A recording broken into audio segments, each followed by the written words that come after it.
साथियों, जब भी कोई त्योहार आता है इस देश में, वो होली हो, ईद हो, क्रिसमस हो, हनुमान जयंती हो, रामनवमी हो, हम सब चाहते हैं कि हम खुशी से उसको मनाएं, दोस्तों के साथ, परिवार के साथ, और समाज में भी हम खुशियां बांटें। यही त्योहारों का मकसद होता था।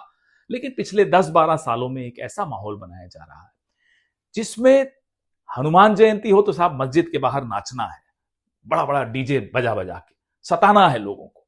क्रिसमस हो तो चर्च में जाकर उत्पात मचाना है, तोड़फोड़ करनी है।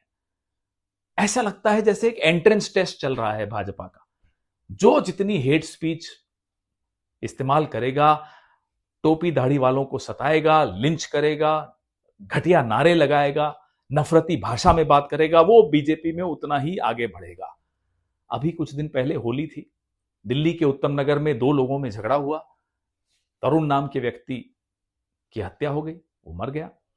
उसके बाद आरएसएस और बीजेपी ने इस पूरे वाकये को इतना उग्र कर दिया, इतना सांप्रदायिक कर दिया कि आज दिल्ली की सड़कों पर जुलूस निकालते हुए लोग दिखते हैं कि साहब खूनी ईद होगी, मुसलमानों का सफाया कर दिया जाएगा, और दिल्ली पुलिस चुपचाप मूक दर्शक बनकर बैठी है। भाई, किस चीज का इंतजार कर रहे हो? 2020 जैसा माहौल चाहते हो? फिर से दंगे हो? क्या चाहते हो आप? क्यों नहीं इनको रोकते? क्यों इस तरह के माहौल को बढ़ने दे रहे हो? वाराणसी में इफ्तार कर लिया, गिरफ्तार हो गए। पुणे में इफ्तार कर रहे हैं, उनपे हमला, उनको घायल कर दिया।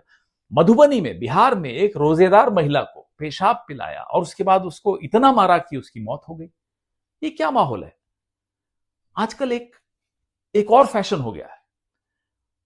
इजराइल के नए नए इश्कजादे घूम रहे हैं सड़कों पर, सोशल मीडिया पर, मीडिया में। अरे इश्कजादों, आपको पता है कि भारत का ईरान से जो रिश्ता है वो कितना पुराना है और क्यों है? क्या आपको थोड़ा सा आइडिया है कि भारत फिलिस्तीन के साथ किन परिस्थितियों में और क्यों खड़ा रहा, और कैसे भारत का विश्व में इतना बड़ा कद हुआ? इतना बड़ा कद इसीलिए हुआ कि भारत सिद्धांतों पर चला। आज ऊपर से नीचे तक देखिए, सरकार में और पार्टी में, बीजेपी में सब इश्कजादे बने घूम रहे हैं इजराइल के। कह रहे हैं इजराइल हमारा फादरलैंड है, फादरलैंड होगा आपका फादरलैंड। लेकिन प्रधानमंत्री से हमें कोई उम्मीद है नहीं। ये जो आरएसएस ने नफरत के बीज बहुत सालों से बोए हैं, अब वो बहुत बड़ा वृक्ष बन गया। नरेंद्र मोदी की सरकार का संरक्षण है, फल भी आ रहे हैं उसमें। और जहां जहां सांप्रदायिक चुनाव तनाव बढ़ता है, वहां बीजेपी का ग्राफ भी चढ़ता है। तो हमें इनसे उम्मीद नहीं है। जैसा कि मैंने कहा, प्रधानमंत्री इन्हीं रास्तों पर गुजरकर, इन्हीं सीढ़ियों पर चढ़कर यहां तक पहुंचे हैं, तो उनको छोड़ दीजिए। लेकिन दिल्ली पुलिस और अधिकारियों से हमारी ये गुजारिश है कि नफरत की इन दीवारों को इतना मत बढ़ने दो कि हमारी असली पहचान, इस देश की पहचान, इस सभ्यता की पहचान उसमें ढक जाए। ये इम्तिहान की घड़ी है, ना केवल पुलिस के लिए, ना केवल सरकारों के लिए, उनको तो छोड़ ही दीजिए, ये मेरे और आपके लिए, हिंदुओं के लिए बहुत बड़े इम्तिहान का दौर है। क्या हम अपने धर्म को इन वाहियात लोगों के हाथों में बिकने देंगे? क्या इस संघ जैसे लोगों के हाथ में क्या हमने ठेका दे दिया अपने धर्म का? क्या हम बचाएंगे अपने धर्म को?